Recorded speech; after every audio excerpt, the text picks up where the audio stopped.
Taigi, šiandieną, šį vėlų vakarą, mes kalbėsime apie fantazijų pasaulį. Mano pirmasis video blogas buvo šiek tiek neišėjęs, susiliejęs, na taip turėjo būt, bet visada pirmas blynas yra prikepęs, ne? Aš manau, jis iš vis sudegė. Todėl einu aš atsilūpti. Ir vėl sugrįžtu. Taigi, savo pasaulį norint suskurti, jums reikės personalinio kompiuterio.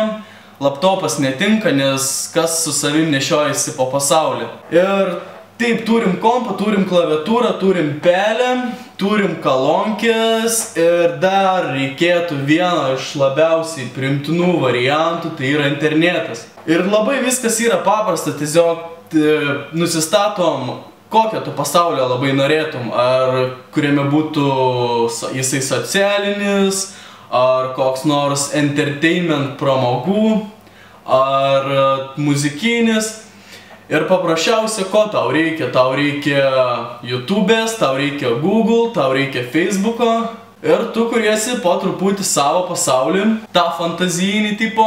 Ir tam laikui prabėgus, ne, tu pradedi kaifuoti. O kaifuoti nuo to, kad tau kyla adrenalinas ir tu tampi šiek tiek addicted nuo savo padarytų darbų pačiam nete ir šitame ekrane. Žodžiu, norint daugiau pakalbėti, reikia tobulėti. Ir nebemoku šnekėt, karoči. Nebemoku šnekėt, blėt. Nahui, kurva. Apie ką dabar galiu kalbėti? Šis vlogo intarpas bus kaip sugaudyti idėją. Taigi, turiu idėją, mano rankose dabar idėja, aš ją suspaudžiu ir laikau stipriai. Laikau stipriai ir laukiu, kol jau viskas sugalvojau. Sugalvojau, kalbėsim apie knygas. Taigi, per visą savo gyvenimą esu perskaitęs 3 knygas: Alchemika, Mirtingos mašinos ir Bembi. Ne. Raudonkepuraitė. Ne. 3 mašinos ir 1 šuo.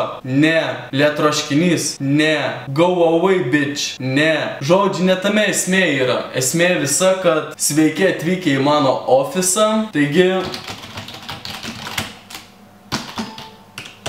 kokias paslaugas galiu atlikti jums? Tai yra psichologinė profilaktika ir smegenų pravalymas, bei hipnozė ir hipotetika jūsų raumenim. Svarbiausia sveikata ir pasitikėjimas savimi. Toliau prieisime prie to, kad jums atspausdinsiu baltą popieriaus lapą su 2 žodžiais. Eik tu, nahui netilpo. Nes tie žodžiai buvo parašyti 200 pikselinių kvadratinių šriftu ir dėl to netilpo 3 žodis. Bet realiai kalbant, galbūt sugalvosiu kažką, kaip pavyzdžiui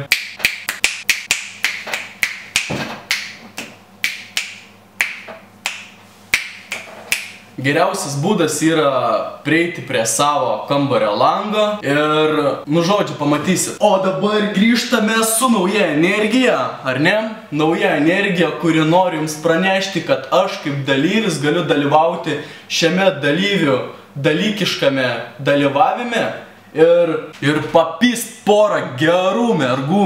Realiai šitas vlogas buvo skirtas vienam dalykui. Aš sakau ir kalbu atvirai, tai tiesiog norėjau pasakyti, kad ieškau merginos ir gali būti ryža. Tai tiek. Gerai, toliau. Pakalbam apie gėlės. Man patinka žalios gėlės ir kad turėtų šaknis bei šaknis įleistų į žemės, kad aš jas galėčiau laistyti vandeniu, trašomis ir auginti sliekus, kas dabar yra labai paplytę, nes jų yra visur. Po žemę, po žemę, po žemę. Nu, toliau. Dar vienas išvartymas būtų toksai, kad galime pakalbėti apie žaidimus. Man patinka žaisti kompiuterinius žaidimus, man patinka žaisti su pimpalu. Aš iš tikrųjų nežinau, ar už kuriamus vlogus tu gali susilaukti kažkokių baudų.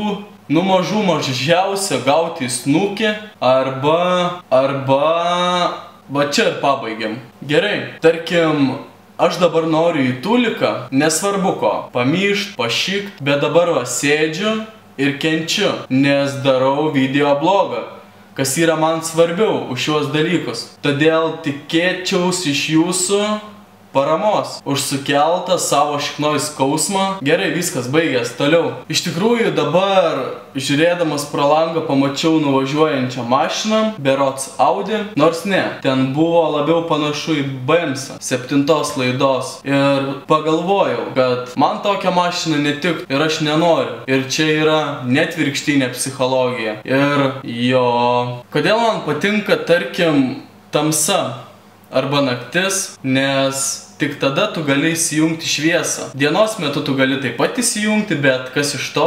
Tiesiog dergia elektrą. Ir jeigu rimtai, realiai, tai kas yra tamsa? Kiekvienam iš mūsų jinai yra kažkoks kitoks dalykas, pavyzdžiui, mes jos bijom, arba kai kuriem yra susikaupimo šaltinis, tarkim, naujų idėjų. Ir kiekvienas vis, kai sutemsta ar ne, arba miegam, atsikeliam iš sapnų ir tarkim einam atsigerti vandens, kol mes neužsidegam šviesos, mes jį tikrai garantuoju, negarantuoju, bet tiesiog taip manau. Ir galbūt čia net statistinis faktas yra, kad šiek tiek jaučiamės kitaip, apima kažkoks kitoks jausmas. Ir tamsa yra moteriškos lyties žodis, todėl jinai gerai stuma. Daugiau rimtai kalbėti labai negaliu. Tiesiog noriu pasakyti, kad norai pildosi, visi davai.